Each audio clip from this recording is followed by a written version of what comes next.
Ang title ng ating Bible study ngayon, The Root Cause of Bitterness, Unbelief.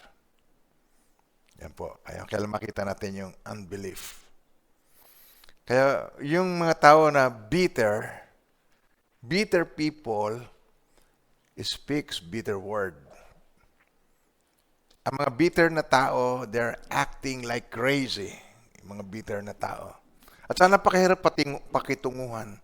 At hindi mahirap maki-blend in sa church. Hindi maka-blend in. Although, yan po ay sumasama-sama, pero ang puso, mahirap kasi may ugat eh. May ugat na nakabalot sa kanyang puso.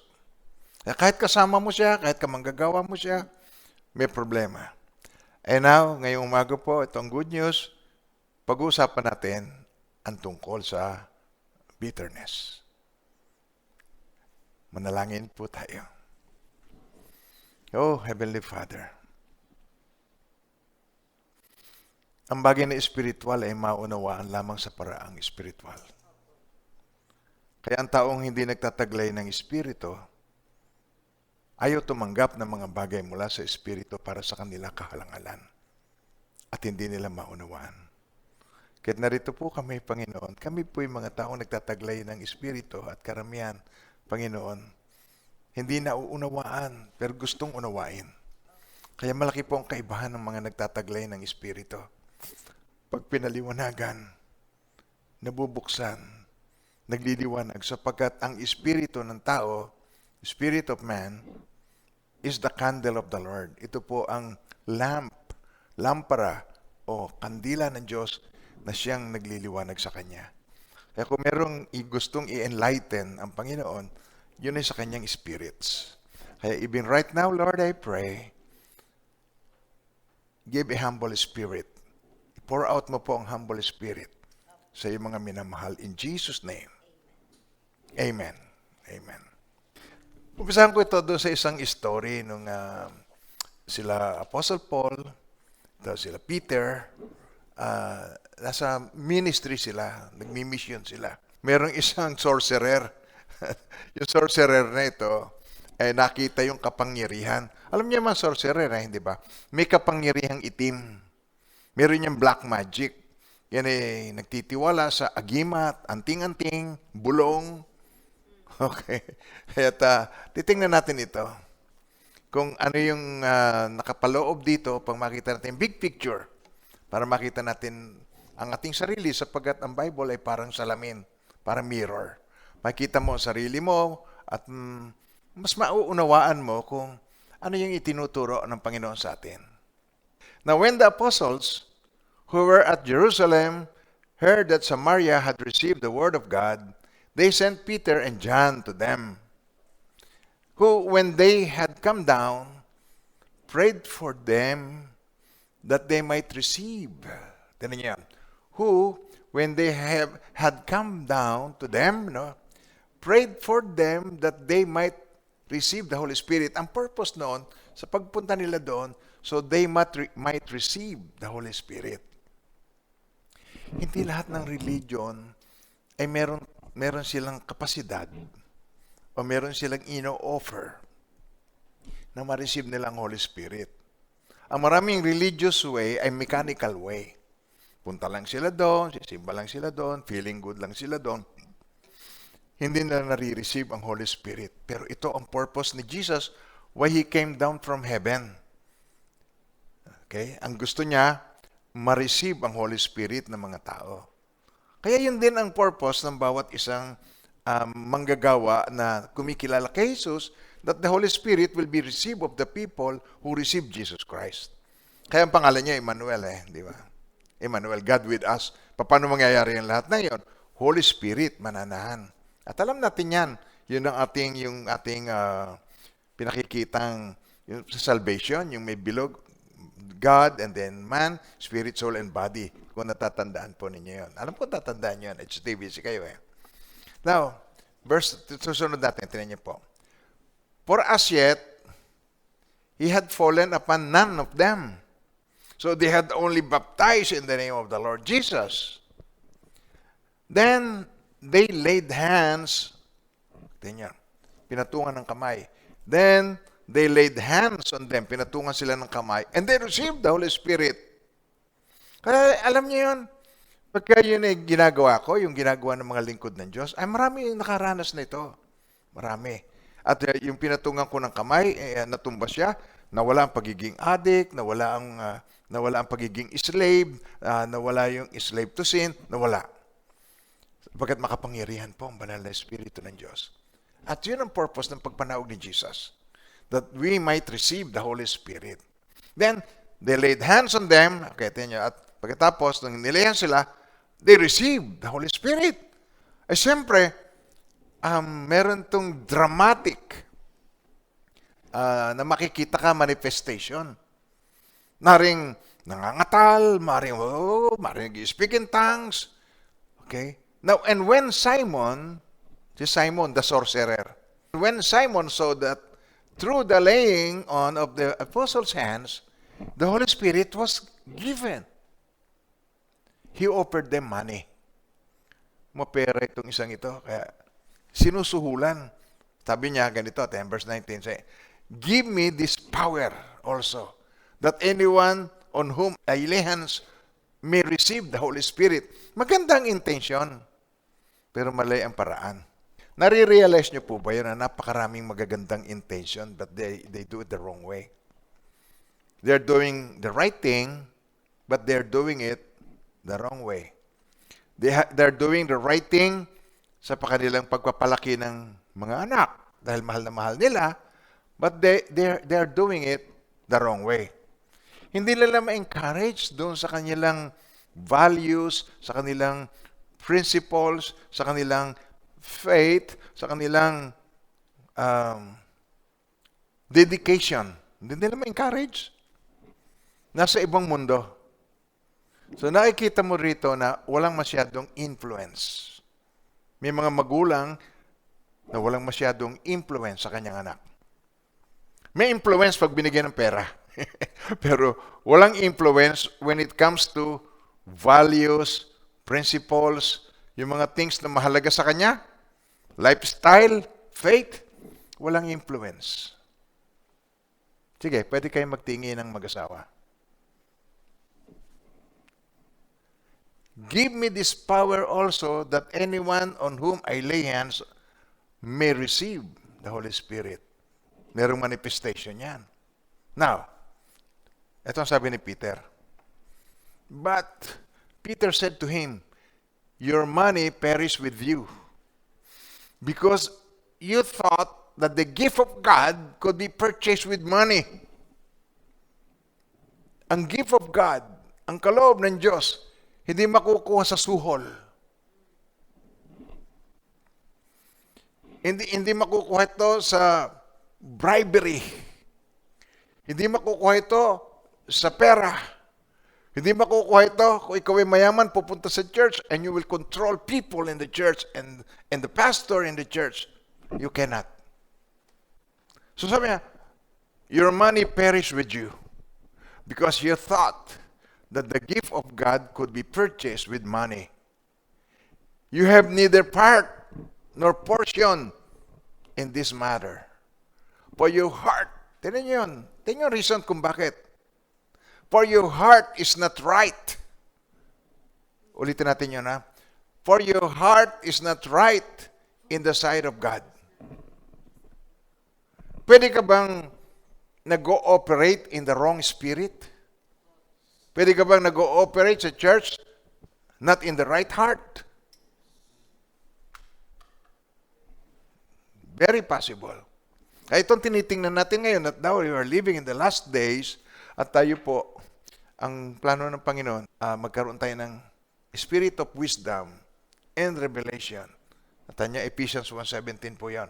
Kaya sabi rito, sabi niya, that the God of our Lord Jesus Christ, the Father of glory, may give to you the spirit of wisdom and revelation in the knowledge of Him.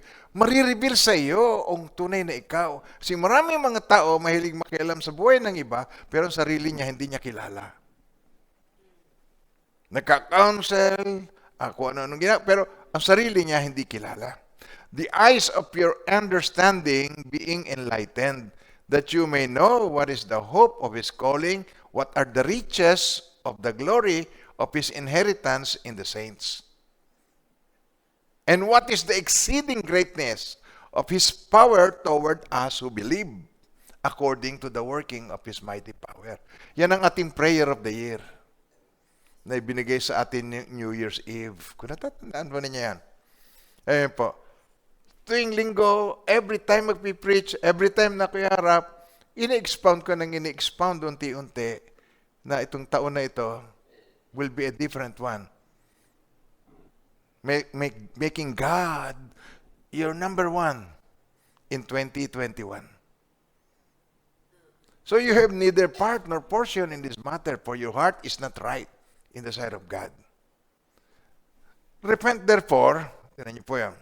Repent therefore of this your wickedness, and pray God if perhaps the thought of your heart may be forgiven you. Repent, sabi yung word na yan, repent. Repent, magsisi ka, repent, sabay-sabay. Repent. See, yung word na repentance yan, napakaraming ulit mong maririnig yan sa New Testament. Repent therefore of this your wickedness. And pray God if perhaps the thought of your heart may be forgiven you. Sige, tuloy pa natin. For I see that you are poisoned by bitterness and bound by iniquity. Sabay-sabay. For I see that you are poisoned by bitterness and bound by iniquity. Verse 24, please. Then Simon answered and said, pray to the Lord for me that none of these things, none of the things which you have spoken. Napaka-humble siya.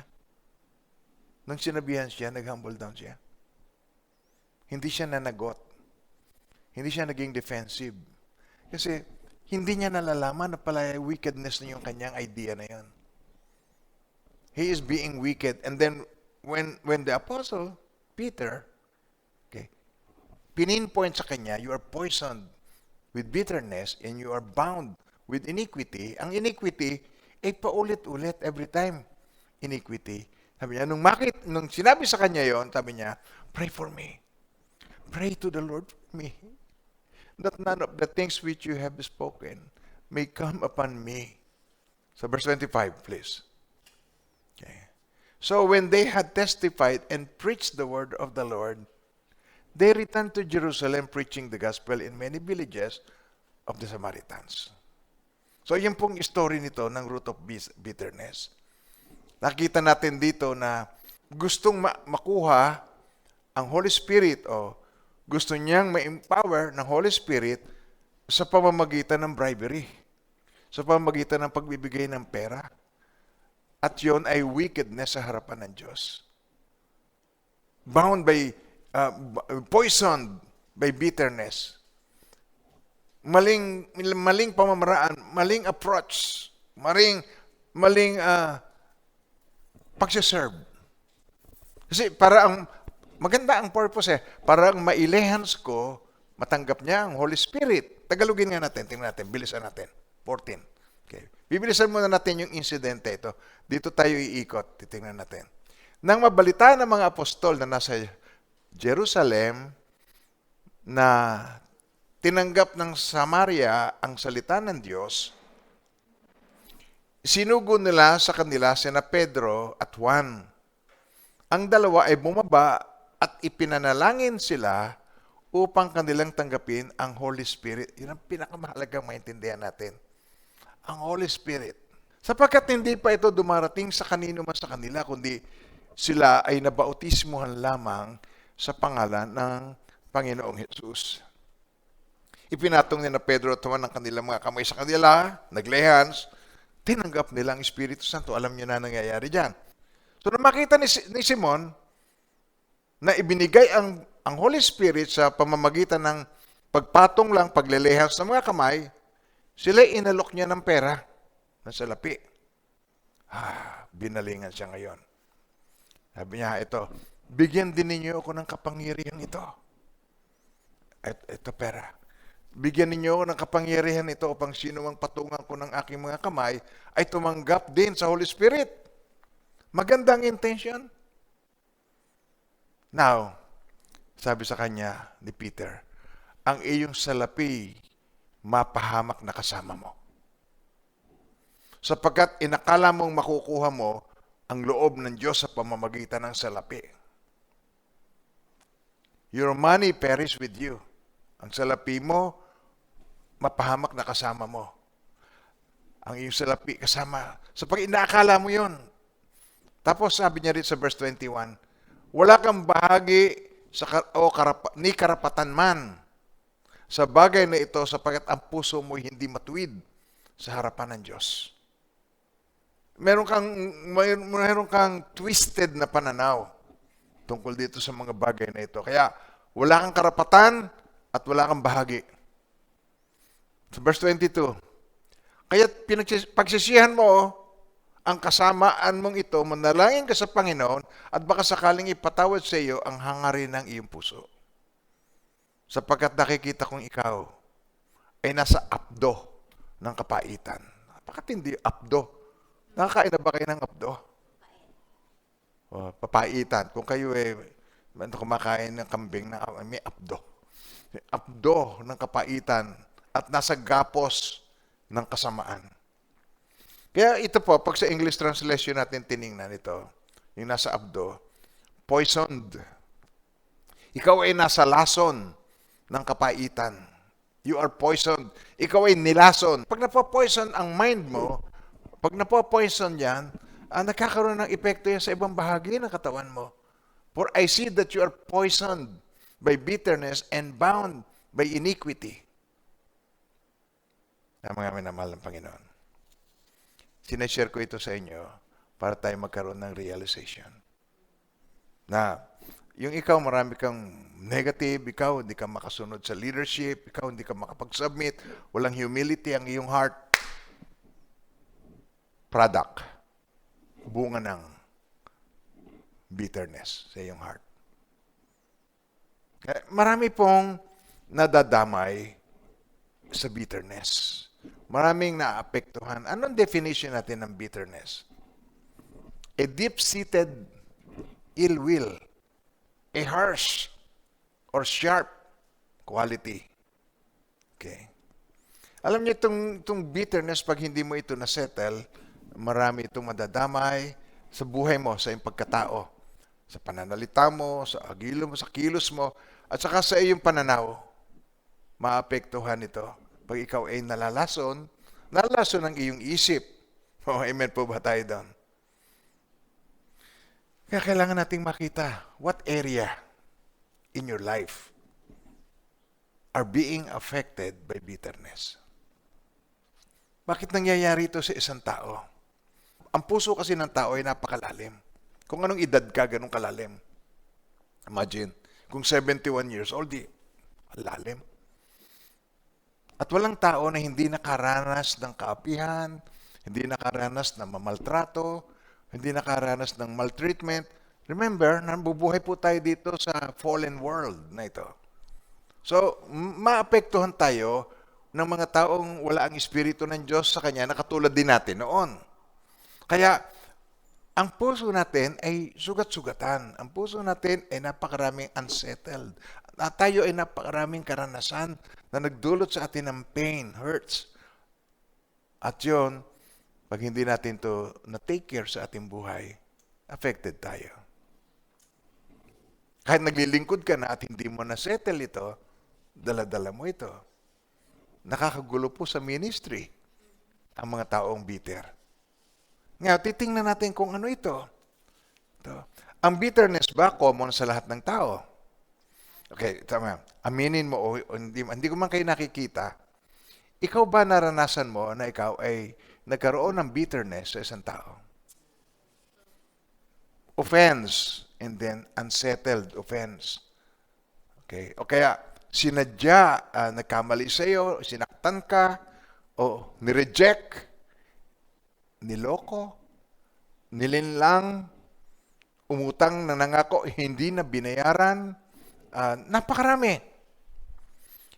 At nagkakaroon ka ng kapaitan, ng abdo ng kapaitan sa puso.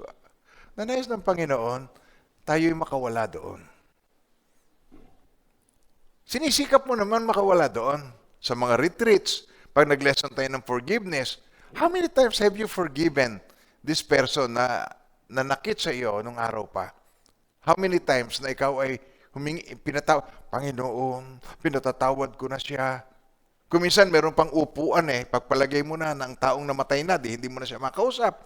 Maglagay ka ng upuan, tapos i-imaginein mo na siya ay nakaupo doon. Pagkatapos ba, tatay mo na matagal nang namatay, na may masamang nagawa sa iyo, na kapaitan sa iyo, na hindi mo mapatawad, namatay siya na hindi mo siya napatawad. Itay, okay, halimbawa ganon.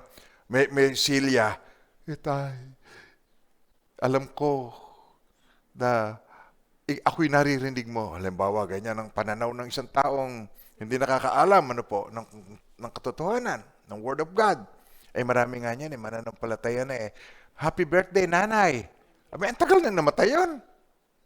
Happy anniversary, tatay. Ang tagal nang nawala.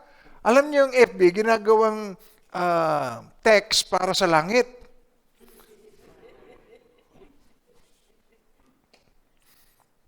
What area in your life are being affected by bitterness? At saka, can you deal? Can you deal with it? Ang tagal mo nang ginawa, ang tagal mo nang pinatawad, ang tagal mo nang nai-release, ang tagal mo na. Pero ang question ay, are you capable to do it? Capable ka ba? Magagawa mo ba yan? Then yung tatlong ito ba'y common? Kung ito'y common, di ikaw din. But can you deal with it? Sinikap. Sino sa inyo nagsikap? Pakitaas ng kamay. Kayo mga nandito. O tanong, nagtagumpay ka? Walang makapagtaas ng kamay. Kasi on your own, you cannot. So, paano ma-overcome ang bitterness? Okay, yun ang sasagutin natin.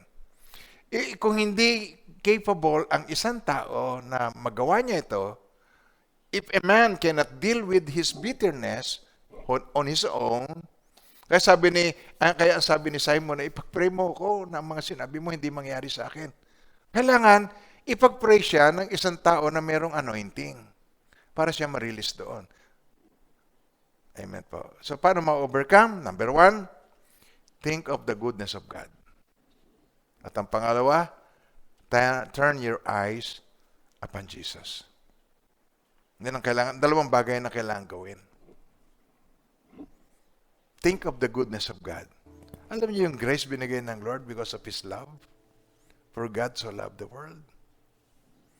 Kaya yung dalawang yan, pag ginawa natin, think of the goodness of God. And then turn your eyes upon Jesus. Because you are not able. Hindi mo magawa. You need the help of God. And you need someone to pray for you. Matagal ka na nagpe-pray on your own, but you cannot. Hindi ka makapagtagumpay sa bitterness. Amen po. Sabi dito sa 2 Corinthians 3:16. Okay. Nevertheless, when one turns to the Lord, the veil is taken away. So ano man itong nakakahadlang, yung veil yun ang hindrance for you to see clearly. Hindi mo makita ng may kaliwanagan. It is preventing you to see clearly dahil sa veil. Now, when one turns to the Lord, the veil is taken away. And then, 1 Peter 4:8, ito mag-iisimulang mangyari sa iyo. And above all these things, above all things, okay? Have fervent love for one another. Love for one another. Sa pa, fervent love. Huwag mong kalimutan yung word na fervent. Fervent love for one another. Sa pa, fervent love for one another. One more time, please. Why? For love will cover a multitude of sins. Yung bitterness, sa pangalan ng Panginoong Hesus, mawawala ito sa iyo. Gagaang ang pakiramdam mo. Amen po. Maiintindihan mo ang He whom the Son sets free is free indeed. Hindi mo yan alam kung ano pa yung He whom the Son sets free is free indeed. Sabi niya, free na po ako. Hindi na ako maaatake ng kasalanan. Hindi na ako mapapasukan ng kasalanan. Yung kasalanan, wala nang impact sa akin. No, no, no. Therefore, if the Son makes you free, you shall be free indeed. Kasi yung bitterness, you are bound, you are poisoned. Lason eh. And you are bound with iniquity, gapos. You cannot move the right way. You are bound. Pero therefore, if the Son makes you free, you shall be free. Alam mo sabihin nito, you're free, nakawala ka na. Free to choose kung sino ang iyong susundin. Susundin mo ba ang iyong nararamdaman? O susundin mo ay ang espiritong sa iyo ay nananahan? Ulitin ko. Susundin mo ba ang masidhi na iyong nararamdaman o susundin mo ba ang espiritong Holy Spirit na sa iyo ay nananahan? Now, you are free to choose. Pero dati hindi. Nung wala pa si Jesus, yung hindi ka pa, when you don't turn your eyes upon Jesus, pero nung bumaling ka sa Kanya, tinanggap mo na si Jesus bilang Lord and Savior of your life, eto na. He whom the Son sets free is free indeed. Ang pinalaya ng anak ay ito na. You are free to choose who is going to be your master. You are free to choose whom you are going to obey. You are free. You are a free man. And you will act like one. I mean, di ba amazing? Hindi ba amazing grace of God? At mangyayari lang ang lahat ng ito if you believe. Nagpe-fail sa atin yung truth sapagkat ang nangingibabaw ay ang nararamdaman. You are led by what you feel. You will exchange the truth. Ipagpapalit mo ang katotohanan tungkol sa Diyos, tungkol sa principle ng Diyos, ipagpapalit mo siya dahil lang sa iyong nararamdaman. You believe the lie instead of the truth. You believe that this sin, that this, what you are going to do, will make you happy. Hello. But after that, sa halip na naging happy, nalulungkot ka. Parang ang pakiramdam mo, parang ginigiagis ang iyong heart. After you have done it. So you believe the lie instead of the truth. Ang pananangan sa sarili, ang inuna mo sa halip na pananangan sa Diyos. Instead na sa Diyos. So nagpe-fail tayo. We fail. Amen po. Gets niyo ako? Sineshare ko sa inyo kasi I had too many failures. Mari ba ako mag-pretend na sasabihin ko sa inyo, ikaw, sabi ko, tayo, nagpe-fail tayo. Dahil sa maling pinanananganan natin. At saka ang bitterness po, namumunga ito o mayroon tendency na ito ay mag-manifest. Ano yun, mga ito? Ang mga bitter na tao, nagiging greedy. So yung greed, para mapantayan niya, because of jealousy. Dahil siya jealous and envious, so nagiging materialistic. Proud. Hindi ba si Simon, pinatungan nila may kapangyarihan, may pinatungan ng kamay, na-receive nilang Holy Spirit. So ang gusto niya, yung nangingibabaw na pagpapamalas, na ikaw ay merong kapangyarihan na nakikita ng mga tao. Marami ang nagkakaroon ng ganon, maling pangangatwiran. Magpapastor na rin ako. Kasi sa mga pinupuntahan ko, pinauupo ako doon sa isang lugar. Pastor, dito na po kayo. Doon sa tabi ko, doon ilalagay lahat, yung mga malalaking hipon at alimango. Dito ako tatabi, kaya magpapastor na rin ako. Pero, mga minamahal ng Panginoon, merong maling pananaw. Kung gusto mo maging pastor, maling pananaw. Kasi ang pagpapastor ay pag-give up ng iyong buhay alang-alang sa iba, sa nakakarami. So, ang bitterness, ito, may tendency kang magkaroon ng greed, materialism, maging proud, jealous, envious ka, nahuhulog sa trap ng perversion. Parang maligaya kasi, parang maligaya ang mga dalawang bakla na magkaakibat na ganyan at saka yung dalawang tomboy na magka-holding hands sa mall o kaya sa school. Dapat ako ay maligaya rin na katulad nila. So ito, ang tendency, yun, mauwi ka doon sa perversion. Mauwi sa homosexuality. Mauwi sa immorality. Naiinggit ka doon na inakalam gusto mo rin yung kanilang ine-enjoy na akala mo ay tunay na enjoyment. Pero hindi nagdudulot ng enjoyment, kundi nagdudulot ito ng shame. Hindi tunay na ganap na kasiyahan, kundi shame, kahihiyan. Oh, amen pa ba tayo doon? Ang minamahal ng Panginoon. Nasusundan niyo pa ba ako? Kaibigan ko pa ba kayo? Di ba kayo nagsasara ng bintana? At marami mga parents, takot na takot mag-correct, takot na takot sa conflict. Natatakot.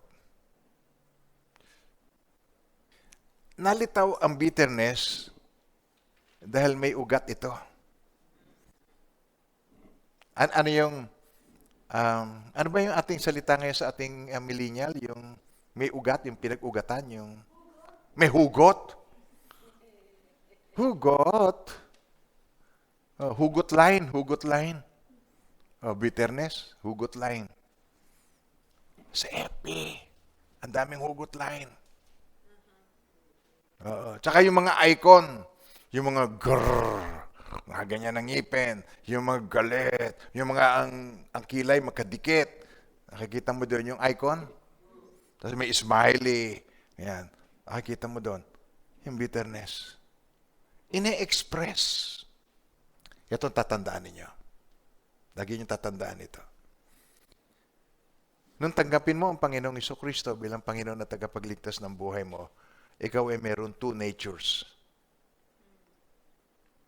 Kaya sabi dito, if anyone is in Christ, he is a new creation. All things have passed away, and behold, all things have become new. So ito yung new life. Ito yung new man. Sabay-sabay po. Therefore, if anyone is in Christ, he is a new creation. Nilikha bago eh. All things have passed away. Behold, all things have become new. Okay. All things have become new in your life. Amen po. Pero ang isip, ang panlasa mo sa pagkain, bagoong pa rin ang panlasa mo sa kare-kare, nandiyan pa rin yung natural na panlasang Pinoy, hindi ka rin mabubuhay ng walang kanin, naandun pa din. Amen po. At nandun yung old thinking, yung lumang pag-iisip natin na hindi regenerated. Unregenerated mind, unregenerated emotions, unregenerated soul.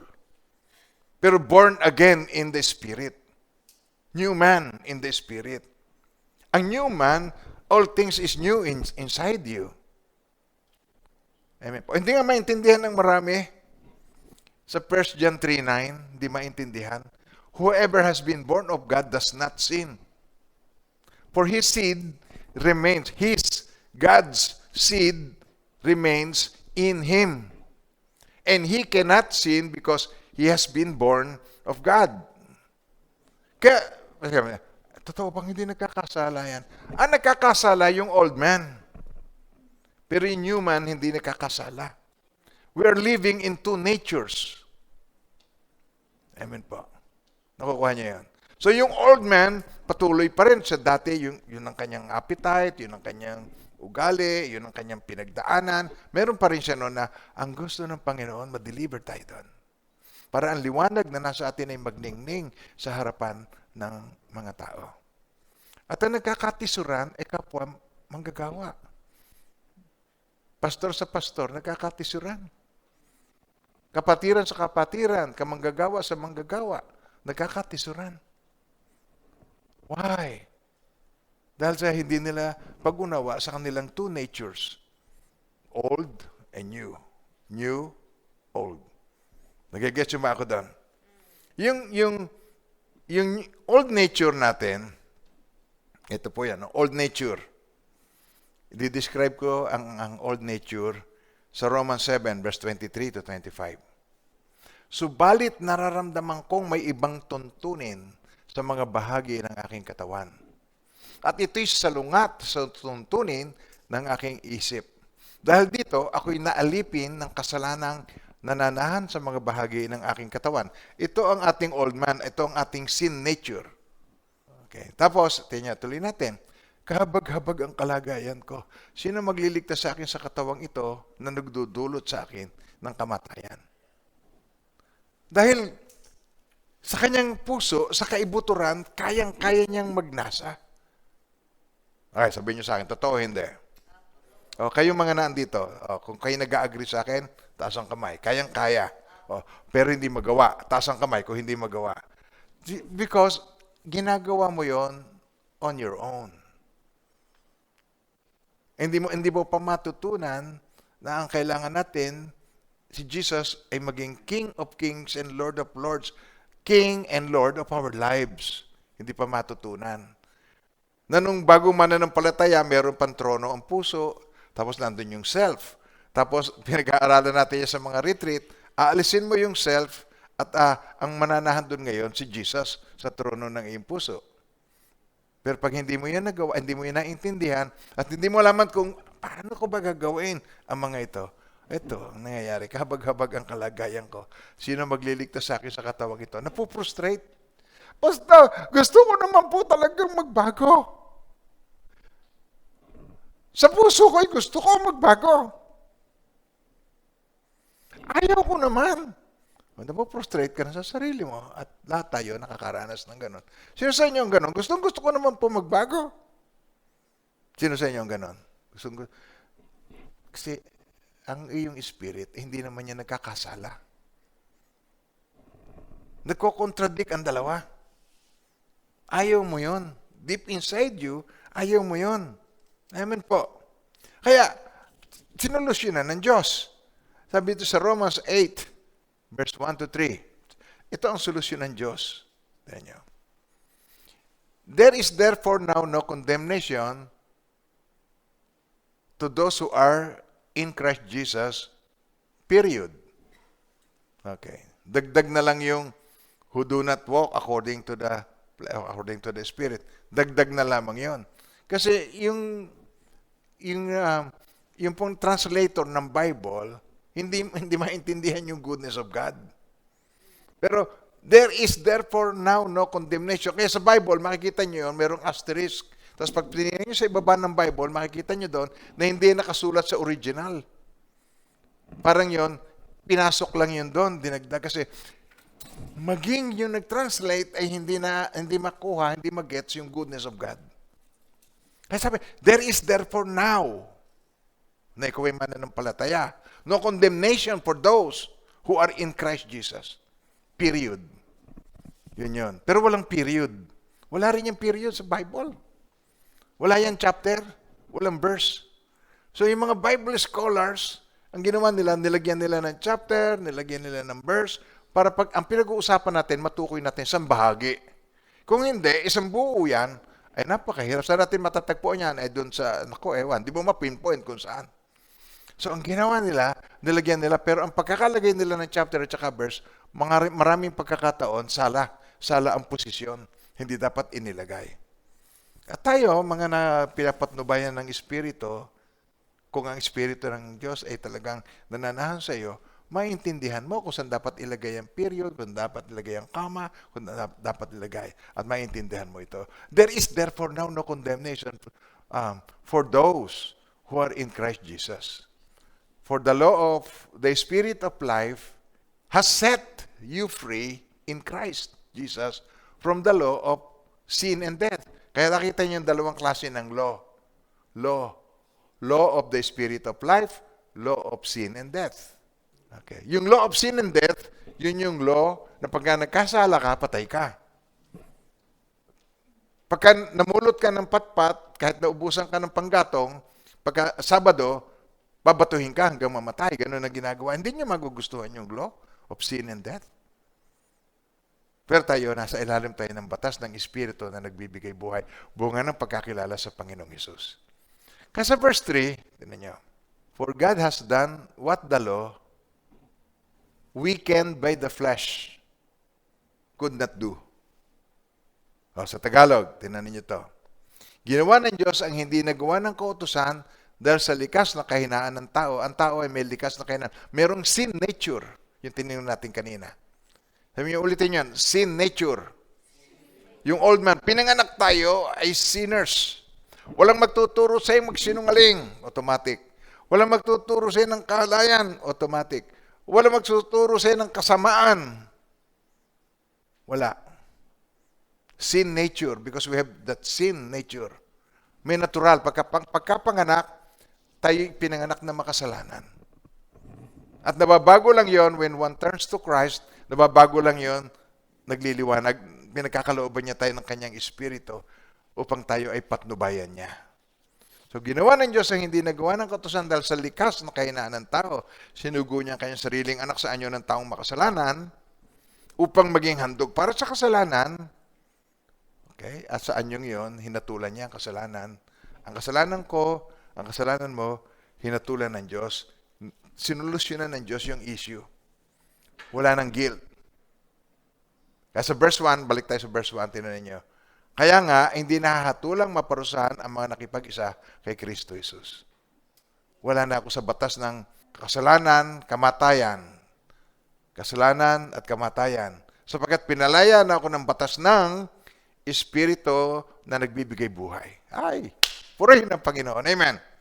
Amen po. Narinig niyo na yan.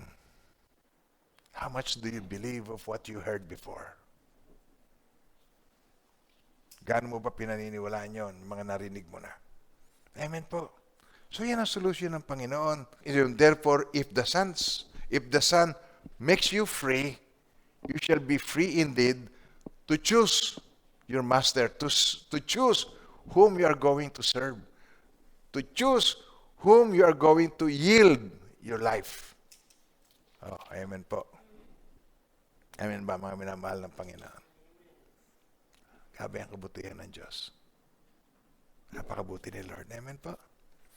Sinalusyonan ng Diyos ang katigasan ng puso, ng ating mga puso. Bitterness hardened our hearts. Ang bitterness nagpapatigas ng puso. But God had already changed it. Pinigyan na tayo. Okay, tanyo, hindi natin nakikita yon ng matigas na puso, pinaltan ng Diyos ng pusong malambot, ng pusong laman, yung pusong bato, pinaltan na niya. Pero tanyo, gaano mo ba pinaniniwalaan ito? Mga martita. Hello? Akala niyo ba si Martha? Si Martha ang lola, pero ang apo Martita.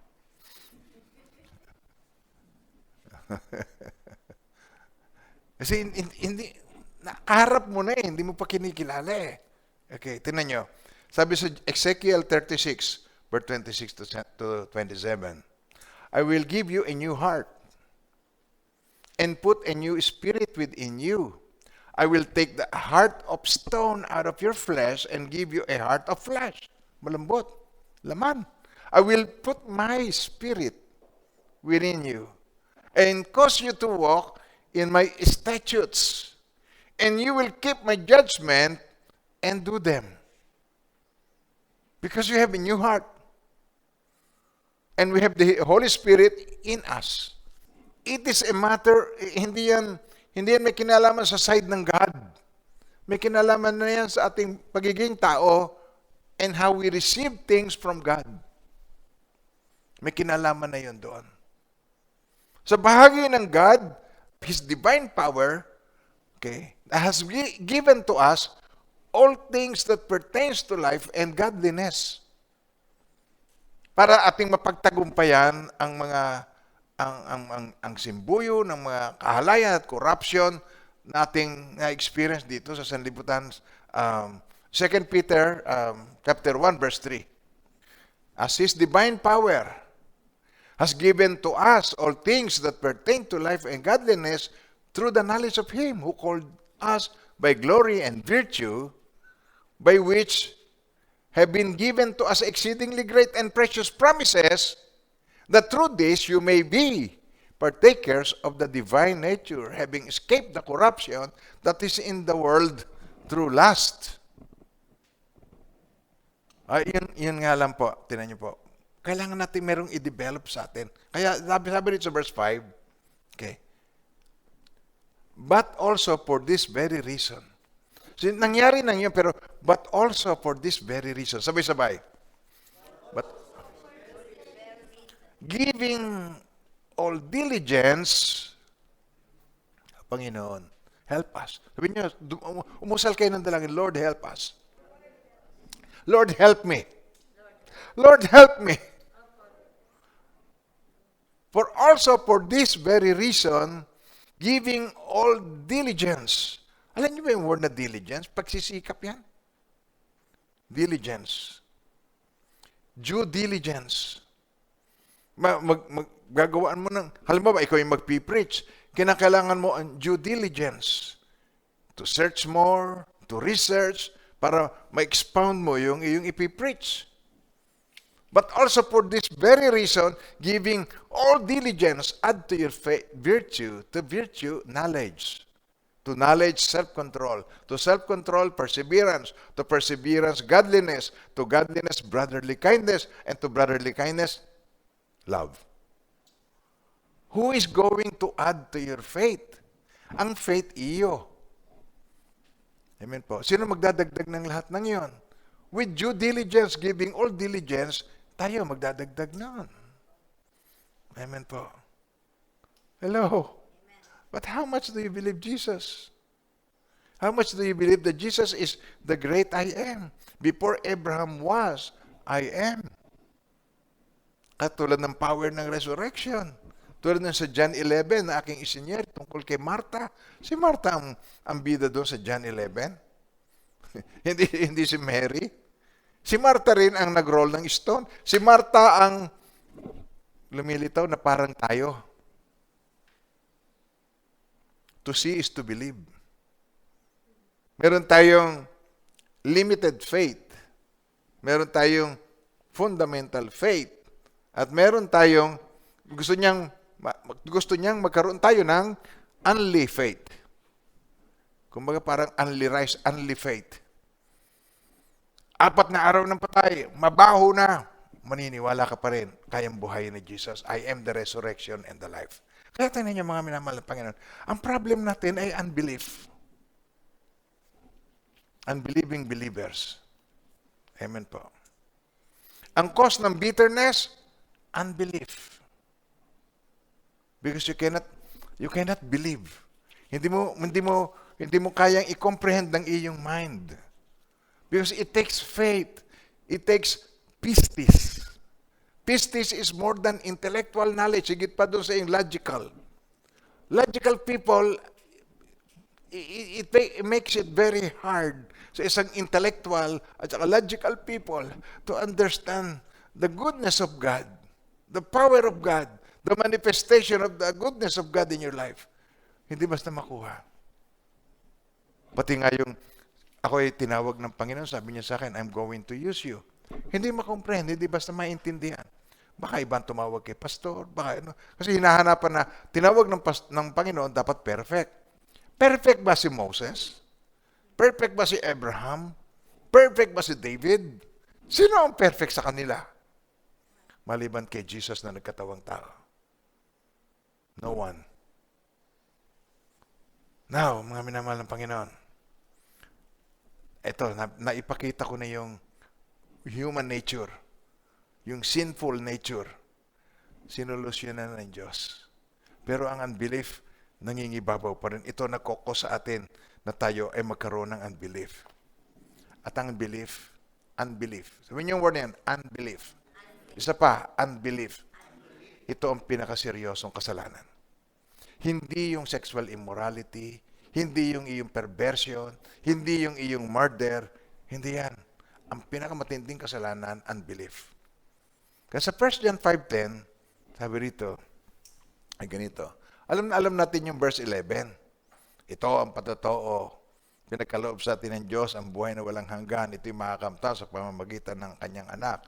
Ang pinananahan ng anak ay may buhay, hindi pinananahan walang buhay. Memorize natin, pero itong 10. He who believes in the Son of God has the witness in himself. He who does not believe God, has made God a liar. Because he has not believed the testimony that God has given of His Son. Ang testimony na binigay ng Diyos tungkol sa kanyang anak. My beloved Son whom I love. Hindi siya naniniwala sa testimony about His Son. Hear Him, sabi niya, hear Him, pakinggan niyo siya. Pero napakarami, hindi pa rin siya pinakikinggan. Amen po. Tingnan niyo po, mga minamahal ng Panginoon. Ginagawa niyang sinungaling sa Tagalog, tingnan niyo. Ang sumasampalataya sa anak ng Diyos ay may patotoo sa kanyang sarili. Ang hindi sumasampalataya sa Diyos ay ginagawa niyang sinungaling ang Diyos.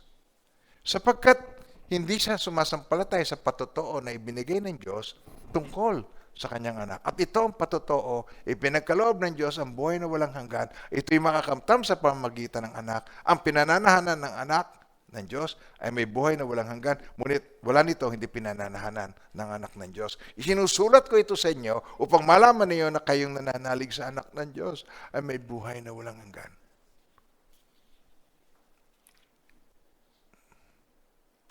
It's about time to wake up. Amen po. Katulad yung ating message sa Romans 13, tatandaan niyo yun. It's about time to wake up. Amen po. And do this knowing the time, that now it is high time to awake out of sleep. For now, our salvation is nearer than when we first believed. Purihin ang Diyos. Oh, amen po.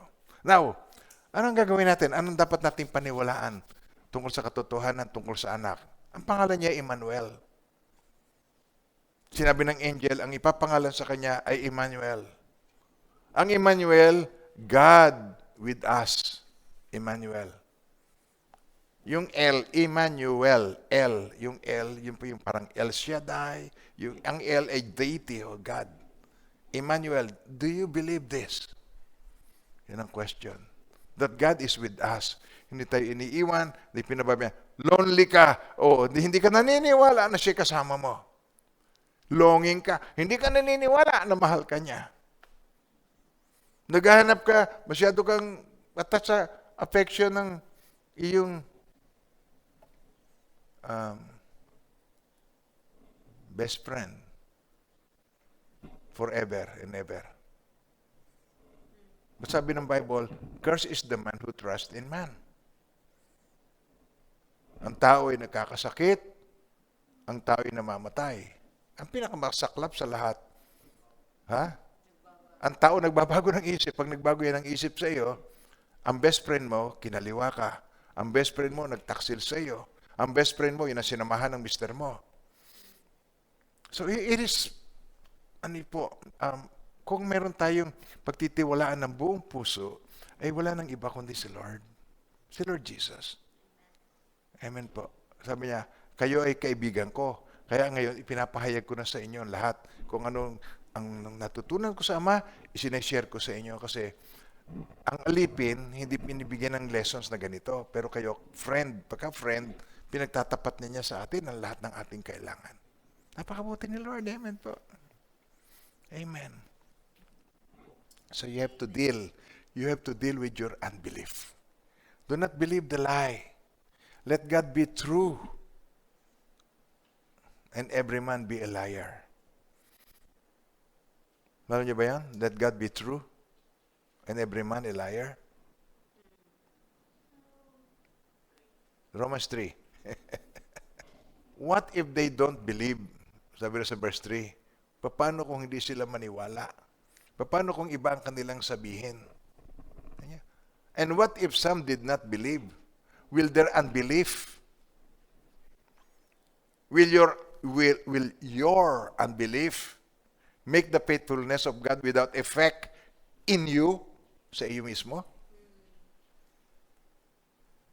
Hindi totoo. Because your mind is lying to you. Ang iyong isipan ay nagsisinungaling sa iyo. Certainly not. Indeed, let God be true, but every man a liar, as it is written, that you may be justified in your words, salita ng Diyos, and may overcome when you are judged. Amen po. Kahit anong sabihin, kilala ko yung si Boying, ganyan si Boying noon, ganyan. Let every man be a liar. Let God be true and every man a liar. Sabi ng Lord sa akin, I'm going to use you and God is indeed using me. At nananangan ako doon. Kahit anong pamumula, kahit anong sabihin, kulto ang HTBC, at kahit anong paratang, kahit anong kahina, kahit na yung nagrebelde kung anong kasama ng sabihin, let God be true and every man a liar. In your life, don't even believe of what you think about yourself. Pinuput down mo ang sarili mo, minamaliit mo ang sarili mo, you cannot obey God dahil ang thinking mo ay ganyan tungkol sa sarili mo. Huwag mo maliitin ang Diyos sa iyong buhay. Amen po. Amen. Salamat sa Diyos. Gusto niya tayong tulungan hanggang sa huling sandali. Tingnan ninyo ang conversation ni Jesus at ni Martha. Sinabihan si Jesus, sabi ni Martha sa kanya, ang iyong minamahal ang sulat ni Mary at saka ni Martha kay Jesus, nagpadala ng mensahe, he whom you love is sick. Ang iyong minamahal ay may sakit. Tapos ang sagot ni Jesus, ang karamdaman na ito, ang sickness na ito, ay hindi mauuwi unto death, sa kamatayan. Yan ang sagot ni Jesus na sinabing may sakit. This sickness is not unto death, but for the glory of God, that the Son of God may be glorified through it. Mag-glorify ang anak sa pamamagitan noon. Alam niya bubuhayin niya. Alam niya doon niya i-declare ang isang mystery tungkol sa kanya. Amen po. Yun ay mystery. Okay? By the way, kung kayo po inahabaan na sa akin sinishare, pwede na kayo mag-pretend na iihi pagtas wag na kayong bumalik sa screen. Okay? You're free. Pero yung mga nabibless at nakikita ninyo yung point na sinasabi ko, sabi niya, yung glory ng God, sabi niya, this sickness is not unto death. So alam niya kaagad kung ano yung gagawin niya. And yet, yung reaction ni Jesus wept, umiyak si Jesus, pero yon out of frustration sa faith ni Martha. Jesus wept. Kung ikaw si Jesus, tayo, alam mo maya-maya lamang bubuhayin mo na, makikiiyak ka pa ba? Kung talagang siya umiyak dahil emosyon ang nagtangay sa kanya para pumunta doon, hindi yan naghintay ng 2 more days. At nakarating siya doon sa site ng libingan ng 4 days, na 4 ng araw patay na mabaho na. Hindi na siya aabutin ng 4 days. At hindi siya intentional ang liban niya ng 2 araw pa. At 2 araw na paglalakbay. Kaya nung nakarating siya doon, 4 days nang patay si Lazarus. Pero alam niya, Lazarus is sleeping. I'm going there to wake him up. Pupunta ako doon para siya ay gisingin. Alam ng Lord lahat ang gagawin niya sa atin. I go that I may wake him up. Yun ang sabi niya. Kaya basahin po ninyo. Okay, ready? Okay, go. These things he said, and after that he said to them, our friend Lazarus sleeps, but I go that I may wake him up. Pupunta ako para gisingin ko siya. Alam niya, bubuhayin niya. Hindi siya iiyak dahil doon sa nahabag siya o dahil kay Mary. Hindi. Dahil sa kanilang faith. Umiiyak si Lord. Dahil hanggang ngayon, ganyan pa ang thinking mo tungkol sa sarili mo. Minamaliit mo ang iyong sarili. Minamaliit mo ang ginawa ng Diyos sa iyo. Okay. Now, dumating na siya. Okay? Sabi ba naman ni Martha, kung nandito ka lamang, hindi sana namatay si Lazarus. My brother would not have died. But even now, I know. Tinan niyo, kinakatwiran na niya, but even now, I know. Okay? Whatever you ask of God, God will give you. Binawi. Pero ito ang tinatawag nating limited, itong tinatawag nating fundamental. So ito yung fundamental faith. Naniniwala siya kay Jesus at a certain point. Hindi nang all the way, kundi at a certain point lang. Pakinggan niyo mabuti yung sinasabi ko. Ang paniniwala kay Jesus is only up to a certain point na alam niya. Hindi niya maibigay ang lahat-lahat ng tiwala sa Kanya nang lampasan doon sa Kanyang alam tungkol sa Kanya. Amen po. But even now, I know that whatever you ask of God, God will give you. Tinan niyo po ang usapan nila. Na si Mary, nung maubusan na ng katwiran si Martha, sinundo si Mary. Nung makita ni Mary si Jesus Christ, sa unang-unang sabi niya nga, kung naririto ka lamang, Panginoon, hindi sana namatay ang aking kapatid. Pati, doon na siya napaiyak. Si Mary, nasa paanan niya, na lagi na lamang pag siya nag-share, nakikinig sa kanya, hindi nakuha. Tingnan nyo, paliliwanag ko ng kaunti sa inyo yung tungkol kay Martha. Tingnan nyo. Si Martha, pag dumadating doon, si Martha, lagi ang eksena, nagluluto. Tingnan niyo yung word na Martha, i-type niyo. Pagkatapos makikita niyo doon, ng eksena, lagi si Martha, cook. Si Martha, siya lagi nagsisilbi. Si Martha, siya lagi ang pagod na pagod. Amen ba tayo doon? Nakukuha niyo ba sinasabi ko? Tingnan niyo doon sa Luke chapter 10, verse 40. Okay, hanggang 42. Tingnan niyo. Okay, sabay-sabay, basahin niyo. Okay, ready? Okay, go. Si Martha ay naabala sa maraming paglilingkod. Yung busy-busy siya. Siya lumapit sa kanya, kay Jesus, at sinabi, Panginoon, wala bang anuman sa iyo na pinababayaan ako ng aking kapatid na maglingkod mag-isa? Martir yan nagpapamartir. Okay, hello, nandiyan ba tayo? Pag ikaw ay busy, nasa initan, gutom, tapos sila nagkakainan na.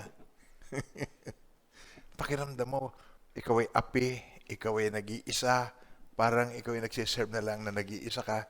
Hello, sabihin niyo sa akin, totoo hindi? Gusto mo nagpapamartir. Gusto mo ikaw napakarami kong ginagawa samantalang sila. Napakasarap. Nasa aircon, nakaupo, pakain-kain ng ice cream, pa-order-order ng King Burger. Burger King. Nasa lamesa lagi ni Pastor, pinagluluto lagi ng cookies, sinaserba ni Pastor ng kape. Kami nasa initan, kami pagod, kami gutom, kami hindi man lang maalok. Sabi niya, Panginoon, wala bang anuman sa iyo na pinababayaan ako ng aking kapatid na maglingkod mag-isa? Sabay-sabay, basahin niya, Panginoon. Tingnan niyo yung dialogue na yan. Go. Okay, go. Okay. Na maglingkod mag-isa. Sabihin mo nga sa kanya na tulungan ako. Subalit, sumagot si Jesus at sinabi sa kanya, Martha, Martha, nag-aalala ka at nababagabag sa maraming bagay. Subalit isang bagay ang kailangan. Pinili ni Maria ang mabuting bahagi ng magandang bagay, hindi ito kukunin sa kanya. Okay. So every time itong si Martha, na busy, pahirap. Biro mo, itumba mo kambing, o itulba mo ang tupa. Hindi naman madali yan. Kakaluskusan mo yung pandalas ka dyan, tachap-chap mo yan, tapos papalambutin mo. Hindi naman gasol na pag sino mo, pub, aapoy na kaagad. Hihipan mo pa yan. Papaapuyin mo pa yan. Papalambutin mo yan ng mga 2 oras, 1 oras at kalahati. Titimplahan mo pa yan ng mga ricado. Para pakainin mo maraming kalalakihan na kasama ni kalalakas kumain, kalalaking lalaki, mga Hudyo. Na mga minamahal ng Panginoon. Na-imagine mo ba ang sarili mo sa shoes ni Martha? Na ikaw ay napaka-busy. Wala ka ng time sa spiritual. Wala ka ng time na ikaw ay sumama sa gawain, sumama sa mga lessons, sumama sa mga seminars. Wala. Busy. Okay? Tingnan nyo. So, yung frustrations na yon, nagkaroon ng bitterness. Pati si Jesus inaccuse, wala bang anuman sa iyo? Panginoon, wala bang anuman sa iyo? O sabay-sabay, sabihin nyo ngayon. Panginoon, wala bang anuman sa iyo? Eto ako nag-iisa. Okay, amen. Amen ba tayo doon, mga minamahal ng Panginoon? Busy ka. Hindi ka na maka-attend ng PID. Alam niyo ang PID? Puwera itong dalawa. Okay. May mga interpretation na ganyan. Dinuduktungan kasi hindi sila nag-agree. Kasi ang tingin nila, wala silang time kasi lagi silang pinupull out, laging ginagamit, lagi silang lumalabas. Kaya, puwera itong dalawa, ang PID. Ano yon? Ano yon? Bakit mo in-interpret ng ganon? Bitterness. Resentment.